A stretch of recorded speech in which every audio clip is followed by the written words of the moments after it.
Well, good evening, everyone. As you can see, Angie and myself are on the fire. You're also going to see the rest of the team during the course of the evening. And yeah, Angie, say hello first, and we'll start seeing where we go from there. Good evening, everyone, or good morning, wherever you might be. Finally getting to meet everyone. I've got loads of comments and emails and such things. Thank you so much. They've all been great. It's been a warm welcome. And the guys have obviously asked me to introduce myself to everyone, and yeah, I am. So we're going to be talking a bit about that. Cool. Well, a couple of things, a few of the questions that came through. We'll touch on one or two of those just now, especially since some of them regard elephants. And also sort of links into a fantastic drive this afternoon, short, but really fantastic elephants around the waterfall pan. Also, tonight we're going to talk a little bit, like we did last weekend or last Sunday evening, a little bit about our sort of personal backgrounds. How did we end up being where we are today? Rexon was really entertaining us fantastically. I was engrossed in what he was telling us this side, but the sound was a bit of a problem last week. This week it seems to be fine, and I'm sure it will be perfect for the rest of the time. So we're going to just, each of us, give you a little bit of background. Marco's going to come in at the end as well. Rexon's going to come after me, so we're going to swap around a little bit. And Angie, of course, also going to give us some of her background. Just to touch on some of those questions, quite a few people sent questions through. And so just to sort of touch on them in general, a few things. The elephant, the one was about trunks and how the trunks work. It sort of stood out to me a little bit just because we had a beautiful sight this evening with that elephant sniffing around in the dust. Basically, the question was referring to how the trunk is put together, if you want. I mean, in terms of muscle and so on. It literally is a long nose with two nostrils running down the length of it, and just a whole bunch of, Angie, I mean, you probably know as well, over time it's one of those guiding things, 60,000, 30,000, 90,000, thousands of muscles in it. Thousands of muscles in it, yes, yes. They talk about thousands of muscles in the elephant trunk, but the essential thing about an elephant trunk, it's just muscle and no bone. And it's probably the most essential tool that the elephants would rely on for feeding, for taking water in. I mean, they use it a lot for taking water in. There's no official stopping mechanism. They just have full control of their trunk. And it's very sensitive. Something interesting as well, it shows a tendency more left and right than what we interpret the tusks to actually show left and right when they twist things off and when they grasp grass and branches. Just watch the direction they actually twist in. It shows you a bit of a tendency to which side they're inclined to use. Just a bit of extra information for interest on that. Peter, anything from your side on that? Not really. Chatting about, I was just thinking about one or two other things regarding elephants. A couple of other questions that were about as well. The one was, I think, quite an important one just to touch on. Asking, I was from Emma, about if a young elephant especially ever came up to the vehicle, you know, where they get a bit inquisitive. We've had it with everything from very small babies to big bulls. And they stretch their trunks out and they're sort of interacting with us, literally coming to have a look at us. Whether we would ever want to touch them or reach out to them.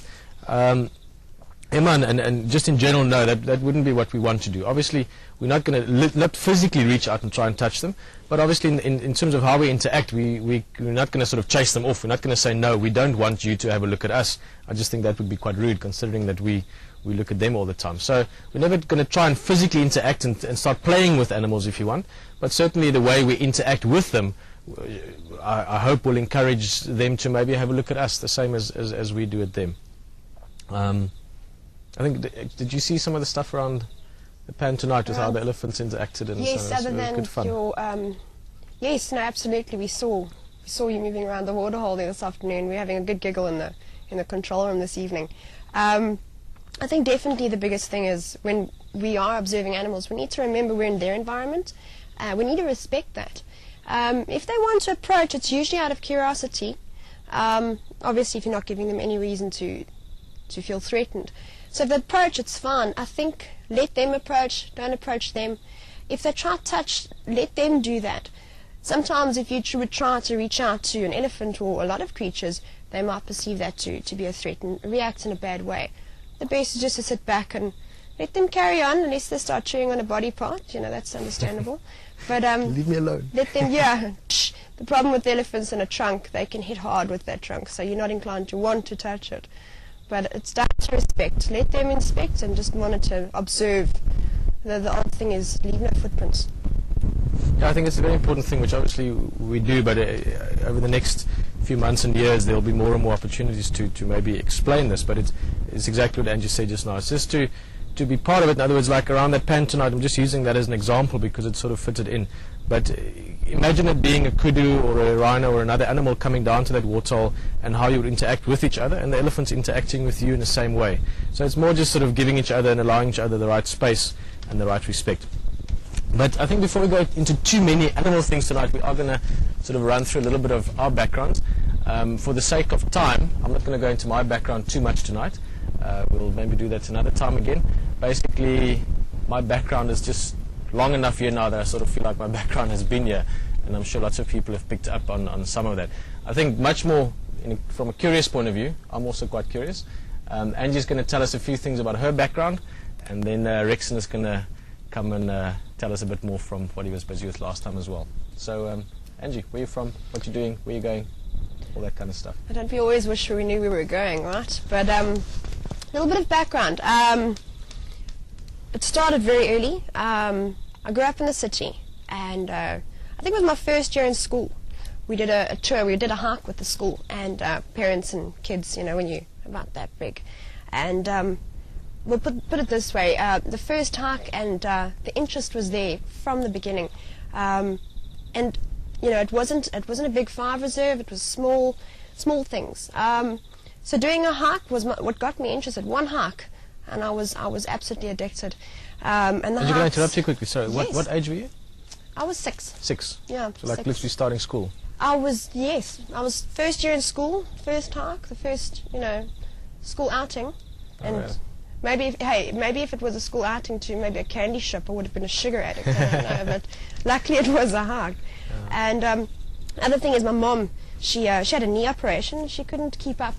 So I used to stick around with her, and to entertain me and to get her breath back, she'd have a look around and she'd show me how baboons had knocked rocks over and lizards running around and flowers. So the small things, that is where my interest lies. It's in all the small things you see. Love the animals, but when you're not looking for animals, you can't always see the big 5. We all know this. So taking some time out and looking what else is actually going on. There are thousands of things going on in the bush if you just stop and look. So that's chewing basically on some what's silver cluster leaf leaves. Chewing on some silver cluster leaf leaves, like yes. For those who remember the trial game drive, testing is also a good way of checking out the bush. Yes, tasting. So and that's been nurtured. I've done everything I can to improve that knowledge, and it's definitely home. Bush is home. So in terms of future, I'm not exactly sure where or how. As long as it's in the bush, I'm going to be content on that. Cool. Well, I sort of interrupted there just because it caught my attention the fact that that your curiosity or passion started from a young age, because we've got quite a lot of young people also joining us on Drive, which I don't think too many of them are probably watching at the moment, but we do have a lot of literally 6, 7, 8-year-old kids, which is something that I find very exciting and very cool, is that people get that opportunity, maybe not quite in a walking around the bush way, but they get to be involved with this as well. Andrew, I'm going to just sort of let you talk a little bit more. I'm going to jump out and get behind the camera. Thank you very much from my side. I'm not going to see you again from this side of the fire tonight. See you tomorrow morning on Drive. Everything should be cool. And just going to talk to you a bit more, and then Rexon will join her as well.